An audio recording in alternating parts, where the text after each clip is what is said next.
The group of 20 major economies has been instrumental in coordinating the response to crises like the COVID pandemic. But top officials from the U.S. and several other member states skipped the G20 finance ministers' meeting in South Africa this week, raising questions about the group's continued relevance in a splintered global environment. The two-day meeting in Cape Town ended without a communiqué, with current G20 leader South Africa saying there was not sufficient consensus to issue one. In his opening remarks at the event, South African President Cyril Ramaphosa referred to the fractured geopolitical climate and stressed the importance of international cooperation. At this time of global uncertainty and escalating tension, it is now more important than ever that the members of the G20 should work together, Ramaphosa said. The erosion of multilateralism presents a threat to global growth and stability. He said the G20 finance ministers' meeting had to address major issues like climate change financing, ensuring debt sustainability for developing countries, and Africa's need to process its own critical minerals for inclusive growth. But it appeared the world's largest economies were not able to find common ground on a number of issues. South African Finance Minister Enoch Godongwana noted this wasn't the first time. The issue of the communiqué and the absence of it is not something new, Godongwana said.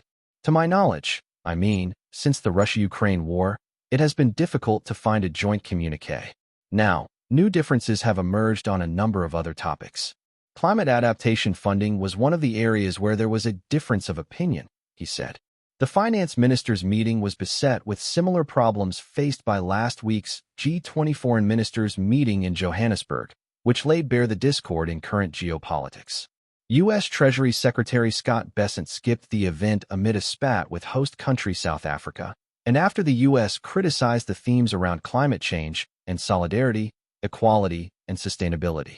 The finance chiefs of other large economies, including Japan, India, and China, also sat it out. However, all of them, including the U.S., sent representation at various levels.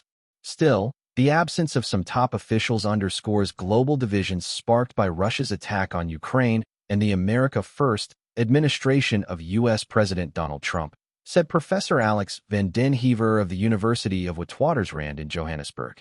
I think that this has caused a sort of a general review of how people see global issues, van den Heever said, with people becoming a lot more insular and not really looking at sort of global social solidarity in any way, shape, or form, largely looking to look after their own situation.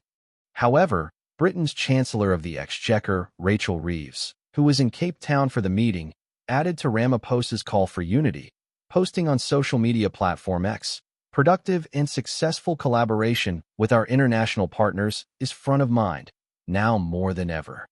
Asked about the issue of tariffs, Godongwana said there had been general agreement against protectionism at the G20 meeting.